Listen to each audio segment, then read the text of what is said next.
It's gonna be my finger tonight. Can we just start with that? You You just know, say if it. I need to talk, Little you know, come if here I need to motion. talk, right here. Oh my God, man. Well, I feel that your presence is always more felt when you have that over your right shoulder. I think in all social situations, really, you should just start carrying that around it, sort of like posting it behind you, like Woody Page does on Around the Horn.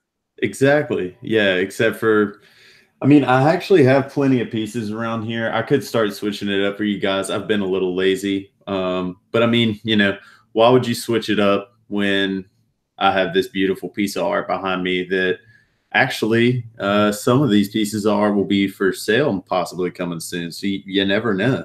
I was just about to ask you, so your girlfriend's been working on some new art there? A lot of stuff from portfolios from college and, working on little pieces here or there, but she has a lot of stuff built up. So maybe if you're a lucky listener out there and you want a little special photo and you might have caught one of our YouTube lives and actually seen what goes on over my shoulder, which I can guarantee you is just beautiful portrayals of the human body. You may be able to purchase one of these seen on show that you listen to. Well, hey, man, you're an artistic dude. This is an artistic show. Thank you so much for listening tonight. My name is Andrew Levin. This is another episode of From the Nosebleeds Sports Podcast. We are coming to you on a Wednesday night. Switching to Wednesdays for the time being, boys, seems like. Yeah, for the foreseeable future. Which I think is actually great because that gives us a perfect opportunity to talk about things that happened last week and also begin to look forward to things that are going to be happening this weekend. So we are sort of situated now in a good position to talk about a lot of different things on a Wednesday night. Yeah, we are. I think it's good for our show to move things to Wednesday. As you said, it gives us a little back burner what things that just happened and then things that looking forward. I think it's a good thing. So once again, my name is Andrew Levin. The voice you just heard is my good friend, Mac Young, our producer. Mac, say hello. How we doing? And my other good friend, Will Mosley, the one describing the beautiful artwork over his back right shoulder. William, how's it going tonight, my man? Oh man, I'm doing good. I'm with y'all. I'm recording for these great people listening. I'm good. You sound excited about it. I love it, man. Well, hey, speaking of things that happened last weekend, I think it is only appropriate to start the show after you guys have been shitting on the Patriots for the last 2 weeks on the Patriots being for real again. Yeah, I mean, yeah. It's just something you got to get it in while you can because they do it every year. Every year they start off slow, like the preseason is just extended for them. And then right around October, November is when they begin to flip the switch and turn it on. So you only have so much time to get in your negativity on them. So I had to get it in those past 2 weeks while they weren't looking very good. But after this weekend, as you say, they come back strong. They're looking good. They put a whooping on the Dolphins, and they're back.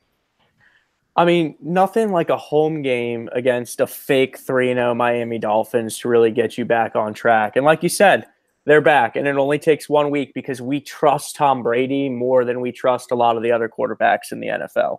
Is that right, Will? Yeah, no, that's factual. And I believe if we go back and check the tapes, I said that, this is the story that happens every time. Yeah, Tom's getting a little bit older, but it's still the same story for this year. And you know what? I'm going to be the guy that changes his opinion and doubles down on the guys from last week who said they were done.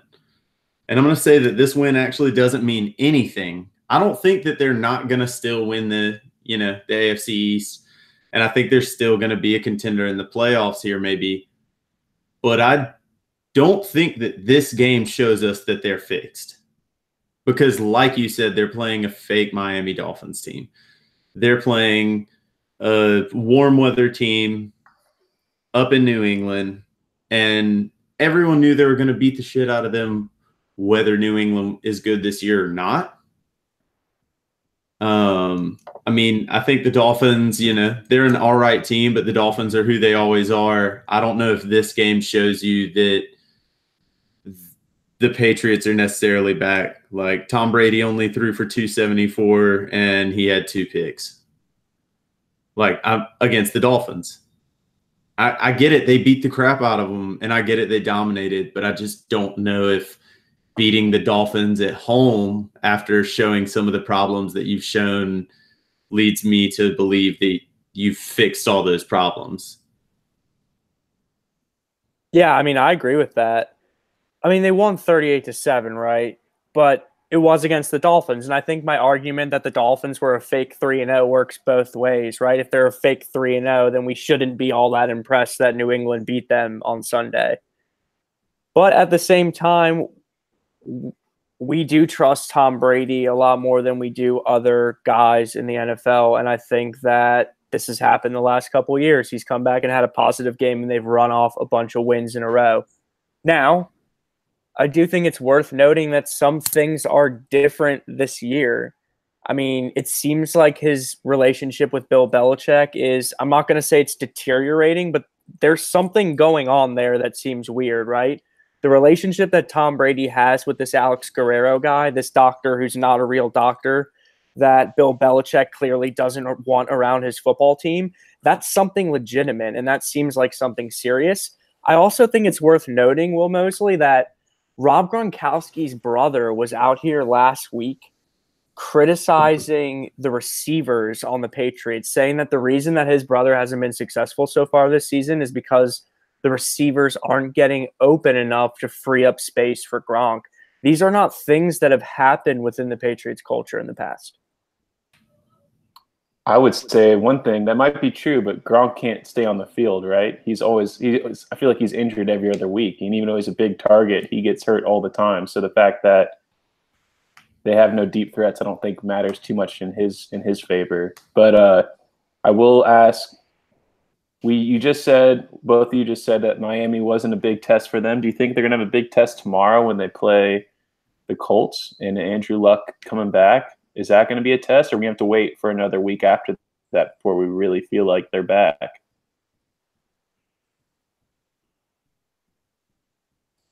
I thought you were pointing like you were trying to get in on that. That's bad. My bad, man. I can pick up on it. I'll just let me write down where the bars are.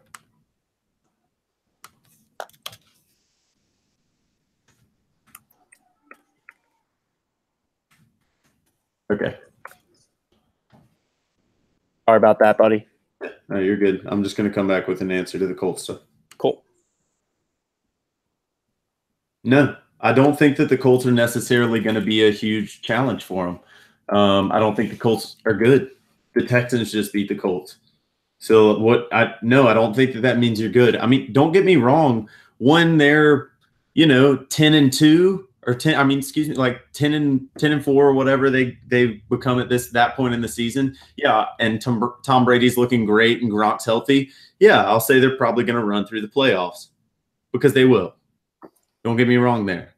They're still going to be a threat this year. I'm just saying that this game doesn't prove it, and next week's game doesn't prove it. Because last year the Saints, correct me if I'm wrong, lost like week 1 and 2 and then didn't lose the rest of the season. And up until the playoffs, people were still questioning whether Drew Brees and this team was going to make it, when Drew Brees has a phenomenal record. He is up there with Tom Brady and the passers of this generation. Why can't we also doubt him? I get that they've done it so many times, but there's other quarterbacks that are great that do it a lot, and we doubt them for a lot longer in the season than when they win week 3 against the Dolphins, or 4 against the Dolphins, excuse me. I'm just going to keep using the word trust. I mean, they've won 5 championships, Will, and that's worth something, I think, in the court of public appeals. And also, they're starting to get a bunch of talent back. Every single week that Josh Gordon has more time to learn that system, he's going to be better. And they're getting Julian Edelman back this week from a PED suspension. So I do think it's at least fair to say at this point that the Patriots are going to be just fine. And like you said, they're going to be just fine. They're going to be in the playoffs. Even if they have to play a wild card game, they're going to find a way to get in. And when they do, they're going to be very competitive and they're going to have a chance to win the Super Bowl. And so if we all feel that they're going to get into the playoffs anyway, then I guess what I would ask you is why feel that doubt now? I just trust Tom Brady. I think they're going to figure it out, and I think Edelman coming back makes a huge deal for them. See, this is what I'm saying. I do believe I'm on record saying that I believed they were going to be okay last week. And I believed they were going to beat the crap out of the Miami Dolphins. I'm saying if you doubted them and you believe that they have those flaws that we've all seen and that those flaws are going to be a problem this year, then the Dolphins win should not make you any less confident in your argument. Those people should stick to that and not let somebody say that, oh, they beat the crap out of the Dolphins, they're back, ruin it, because that does not mean they're back. I get you. You're right. They're getting a lot of talent back. Obviously, Edelman's coming back, which we can get into that. And, you know, he's a phenomenal player. But I don't know if that brings them all the way back. Does it? I agree with what you're saying. No, I understand. I think that's fair. I mean, all those things that I feel about Tom Brady being old and receivers not being able to get open, yeah, those things still exist, and they may come to bite them in the playoffs. They probably will. I mean, I know we're going to get into it later in the show, but I don't think New England's anywhere close to as good as Los Angeles or Kansas City is. I think we all agree on that. So, I agree with what you're saying. I mean, I think there's reason to doubt that the Patriots have a chance to win the Super Bowl this year, but I do think that it's very easy to feel confident that they're going to pull their shit together in the regular season. I also want to bring up, just thinking about it, you said that Edelman is coming back after a 4-game suspension on PEDs, which if you think about what's going on tonight with the wild card game in baseball, isn't that pretty wild to think that after 4 games of PED suspension, we're not looking at it as a big deal. As fans of football, we're thinking Edelman's finally back. The Pats are going to start rolling. But if this happened in baseball, we would be hanging this guy. Like, he would just be asterisks next to his name would be thrown into the fire. Why in football do we not care as much? We're like excited that this guy's back, while in baseball, everyone's yelling at him and screaming and booing him when he comes back. Damn, that's a good question. I mean, I think the easy answer is just football, right? Like, football's such a violent game. I mean, I don't think that football condones doing steroids or performance-enhancing drugs, but we've all seen Blitz the League. Or what? Excuse me, what was that show on ESPN? Blitz the League was the video game. Will, XFL. what is the show I'm thinking of? Playmakers or Playmakers. Playmakers on ESPN. Yeah, exactly. And so I just think that don't you feel that culturally, like, football would allow for PED use more than baseball does? I mean, yeah, and I think even. Yep, my fault. My fault. Got it.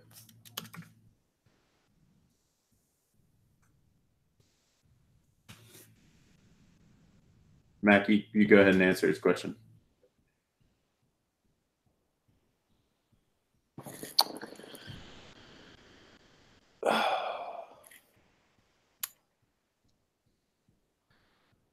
Wouldn't it condone it more? I forget what it was.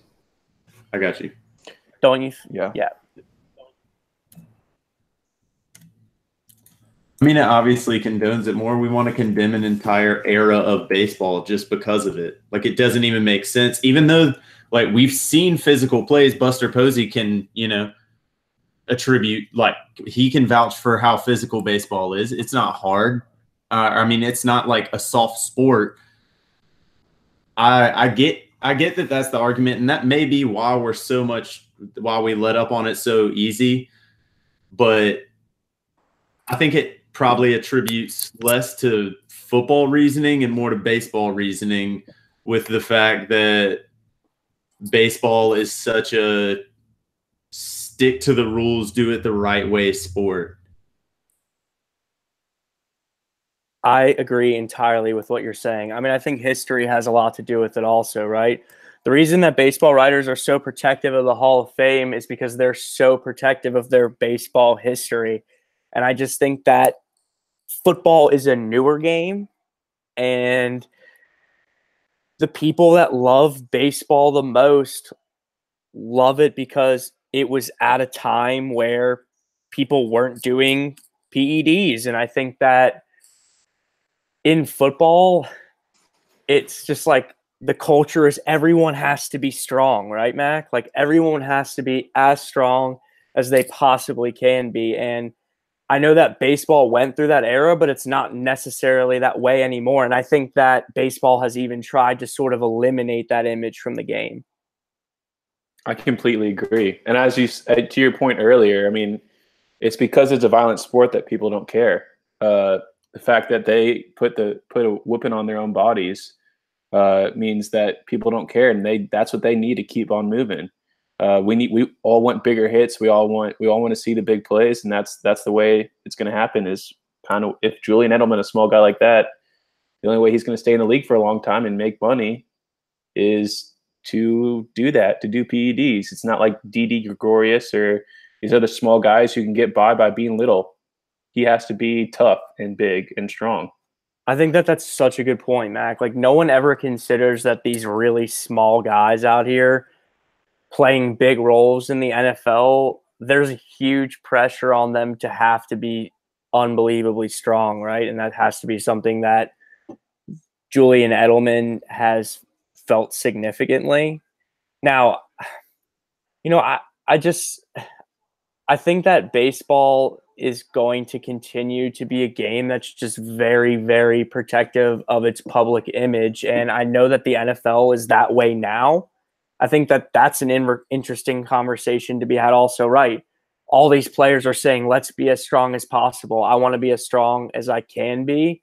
And at the same time, the league is saying we need to eliminate some of the violence of the game to make the game more appealing to the public, right? And that is a very interesting dynamic because Julian Edelman is saying that I need to be out here as strong as I possibly can be to sort of handle the violence of playing in the NFL. And that is a serious pressure that a man of his size must feel, right? Having to play that game. Yeah, I can't even imagine. Like, well, he's not even 6 feet tall, and he has to deal with cornerbacks ripping his head off, middle linebackers coming after him full speed. And I think that's the only sport that I can really think of where coaches, no matter what weight you are, always want you to be bigger. No matter wherever your sweet spot is, coaches always love to see that you gain pounds in fat and muscle, whatever. While in other sports, I feel like a lot of sports, you want to be lean, fast, quick. Football for the linemen, middle linebackers, all of it, just be as big as possible. And that goes the same for receivers. Just keep your speed, be big. And I think that's really the point, isn't it, Mac? And it's such an important point to be made. Football culturally has created an environment where they put a tremendous amount of pressure on players to be as big as they possibly can be, as strong as they possibly can be. And in a culture where a premium is put on being as strong as you can be, you are always going to find PED use. There's always going to be guys trying to find an edge, just like Julian Edelman did, because I'm sure Julian Edelman feels like he needs some way to find that competitive advantage, just like every other guy in the league does. And when you put such a premium on being as big as you can be, you're going to create situations where guys are going to do anything they can to be as big as they can be.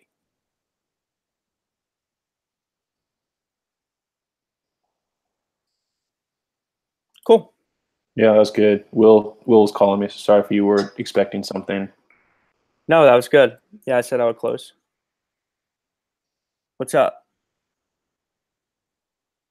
Will? Yeah. What's up? I don't know. My computer just completely froze. And I wasn't sure if y'all's, like, if the feed completely kept going. I didn't think about that. No, we're still live, luckily. Okay. I don't know how I'm going to get back on yet. Y'all continue. I will try to get back on. I'm sorry. Okay. All right, sounds good. I forget what segment 2 is, but we'll keep going.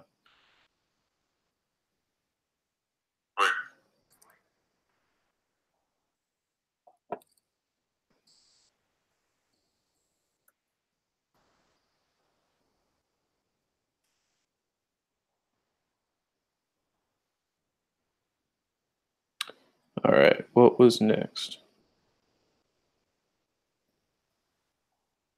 Baseball. Baseball. Are you ready for that? How are you doing right now? Little heads up. Yankees are winning 2-0. Judge hit a home run. I don't know how they got their second run. I wasn't sure. Got to be early. Home run, but it's in the bottom of the first right now. They're winning 2-0. Silly question. Who you playing? The A's. Is that home or away? It's at Yankee Stadium.